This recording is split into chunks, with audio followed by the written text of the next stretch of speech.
It's really mind-blowing that this property exists right in the heart of downtown Calgary. The location we're in is 1 in a million. When I came to Shaganappi, I felt welcome.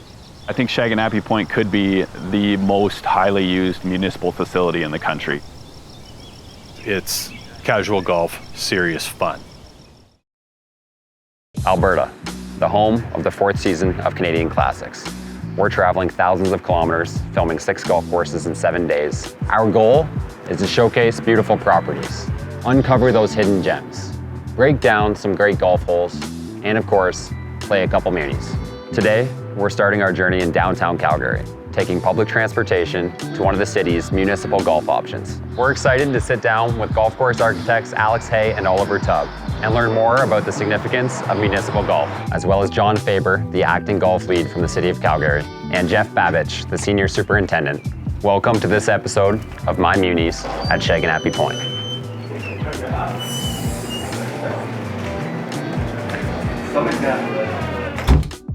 What makes a great municipal golf course? I don't think it has to be different from what makes any golf course, private, semi-private, or municipal. I think a great golf course is a great golf course. It just has to be publicly accessible. The location is probably important, and then with open doors and happy for everyone to come and play. We're all golfers or going to be golfers, and we all need an entry point to the game. And so a municipal golf course for many in cities is the entry point. You know, I grew up in a small rural town in Eastern Ontario, and I had an entry point which was a par 69, 5,800-yard golf course. It was, very inexpensive. But I lived in the country. In the city, it's harder to find that. And the municipal golf, across Canada kind of gives that access and that entry point for golfers. How would you describe this place? Fun. Absolutely fun. We're a downtown, centrally located golf course. Calgary's a city of 1.2 million people, approximately. Probably 300,000 of those can reach Shaganappi Golf Course within 15 minutes. It's accessible for every single person that wants to come out and play. Somehow Google Maps, when it said 7-minute drive, 2.5 kilometers or whatever, it feels even closer than that. So. Yeah, and the accessibility with the C train right here, we will have businessmen from downtown Calgary jump on that C train with their bag of golf clubs, take the train to the stop right at the end of 26th Street, walk up the hill, 200 yards, and come hit balls at the range. If they got time, maybe they'll go play a quick 9. It's just easy to get to, which is part of its popularity. First of all, the view. You won't find a better view of the city of Calgary from anywhere. Like, I just think that the view from the driving range is absolutely stunning.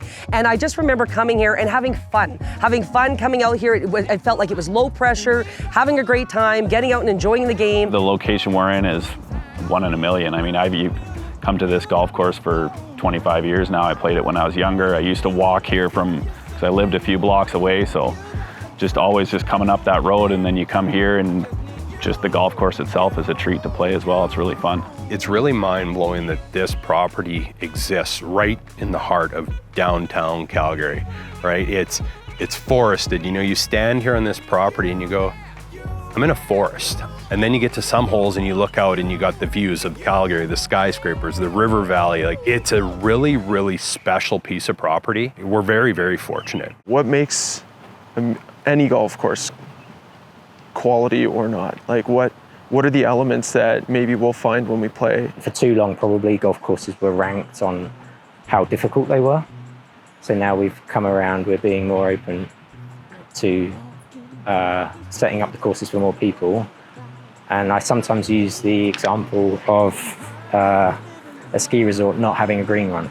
So you'd never have a ski resort without that easy out for people. So I don't see why we'd have golf courses without that route for people to play the course. First challenge for me was coming out here as a single. So I was a school teacher, elementary school teacher, and in the summertime, really during the middle of the day, who can go play golf in the middle of the day? So I thought luckily I could, and so I would have to come out as a single. So that was a bit nerve-wracking. As a woman coming by myself, I had my Canadian Tire pull cart, my Mickey Mouse head covers, but I came to Shaganappi and I felt welcome. On every one of our flags, it's casual golf, serious fun. We're trying to get back to, if you want to come play in blue jeans, come play in blue jeans. We don't care. We want you to come out. We want you to have fun. We don't care about your skill level. We want men, women, kids, seniors. It doesn't matter. Come out, enjoy yourself. We're affordable, we're accessible. So yeah, golf course was founded by Parks in 1915, I believe, is when it originated. The concept of having publicly accessible golf. It started out as an 18-hole golf course. Much of it, which is still in play today. And then I think it was about 1932, they decided they needed another golf course for the ladies at the time because the popularity of golf and how busy the golf course was getting. So they routed a 9-hole ladies course, which is our Valley 9, and of that 5 holes are still the way they originally were concepted in 1932. The rest of the golf course has had some minor tweaks and changes. You know, Bow Trail had to be widened, just the city grew, so they needed some more land. So there's a little bit of tweaks and renovations throughout the years. How would you describe the first hole? Not my favorite. I don't know how many people like standing on the first hole going, okay, I'm probably gonna hit an 8-iron and then I'm gonna have a little flip wedge over water. I heard some guys yesterday were hitting 3-woods and getting them to stick. Oh, he did it, too. Good. Oh, baby! It's impressive. Not the ideal starting hole for pace of play, but it is what it is. You know, we got a certain piece of land and we just have to make do with what we have.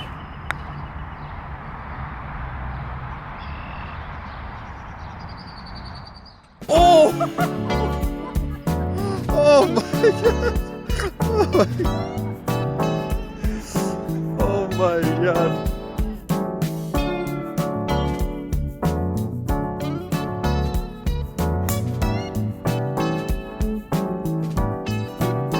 Is it true?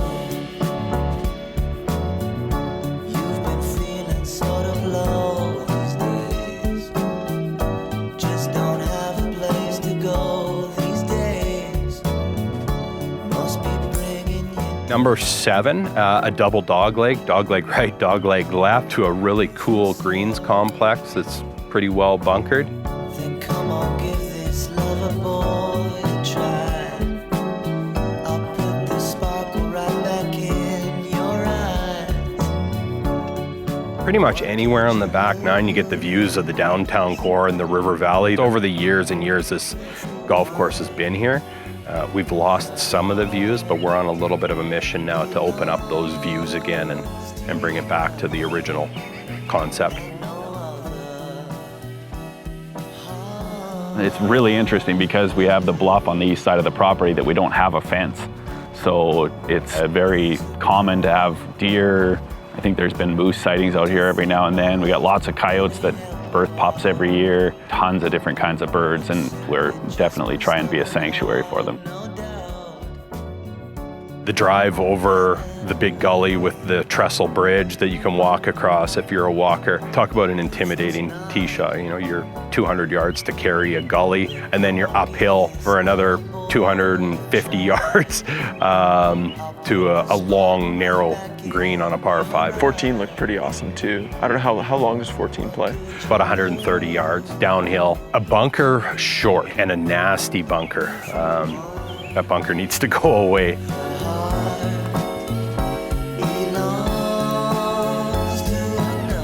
How do you balance the need for foot traffic and the challenge that comes with that foot traffic from a turf perspective? Yeah, it's a good point. I think Shaganappi Point could be the most highly used municipal facility in the country. Just manage the traffic that we have out here as much as we can. But I mean, it's definitely a challenge out here. We get some really high wear areas that we just have to live with, but that's what it is in this property. For 2022, we put 80,000 people off a tee, either the Point 18 or the Valley 9. We have a driving range that puts out 5 million balls are launched off that driving range a year. And when we think of price point at Shaganappi, what's the range? Twilight Golf for a 9-holer, we're probably around $30. 18 holes is about $55. Prime time. How are you feeling? Need a birdie to shoot 69. Okay. First 60 in about 7 years. big deal. Good swing. Just birdied the last, so. Oh, to get in position. To get in position. Okay, and what are we working with? Apparently it's 310, par 4. 310, I think it's just going to be like a little chippy 2-iron. Yeah? Yeah, I just hit that on the last hole. Give myself probably like 80 yards. I like it. Tap in birdie.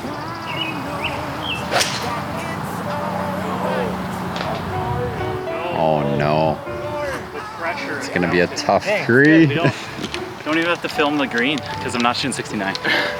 It blows my mind. I came from a long time in the private sector at a semi-private golf course as the superintendent. And to come here and walk this property in particular and going, this is $50 golf? Like this should be 80, 85, 90. Like it blows my mind. And then to have the success on the revenue side and just the overall sustainability, it's mind-blowing. But our people they flock here because of great product for a really affordable price. So I was probably quite spoiled where I grew up playing golf around London and the Heathlands. But I never grew up thinking this is a municipal golf course, this is semi-private, this is private. I just played golf as a junior. I never thought, oh, I'm going to go and play at a municipal golf course. It seems to be much more prevalent in the discussions since I've come to North America and Canada that people like to segregate them like that. I do think that municipal golf can bridge some of the gap between them and the private courses. There's no reason why a municipal golf course can't be as good an experience as a private one. And we shouldn't automatically assume that a private golf course is better just because it's a private golf course. There's some really good municipal golf courses. One of the biggest things is in the role I'm in now and just realizing the potential. Like you always know that there's so much potential on a property like this, but just the state golf is in, not just in the city in general, and just the direction we're going seems to be so positive, and there's a lot of support from the city of Calgary itself. So it's an really exciting time to see what we're going to be doing and where we'll be at in 5 to 10 years here, because we're on the right track, it feels like. If we look long term, we want to make a community hub. We would like to build a new clubhouse to take advantage of those views of the downtown core, double-decker driving range, but we also want to make it that community hub. This community is lacking a little bit for community space. So, is it a community room? Is it a fitness center? Let's dream big and see what we can do and be part of to make this the place in Calgary to want to come.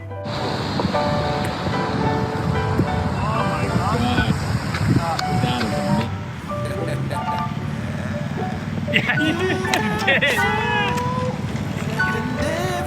Wow. First round in the 60s as a dad. Let's go. I think that different times in a golfer's life, whether they're very young or they're very old, they can be influenced by different things. And at a municipal level, that's your entry point, and it's influencing you to get involved with the game, to take up the game, to play the game. As you get more experienced in the game, or more skilled, or have traveled more, then you're influenced again. We're here in Calgary, and it's, this is a stunning place in downtown, and it provides that spark.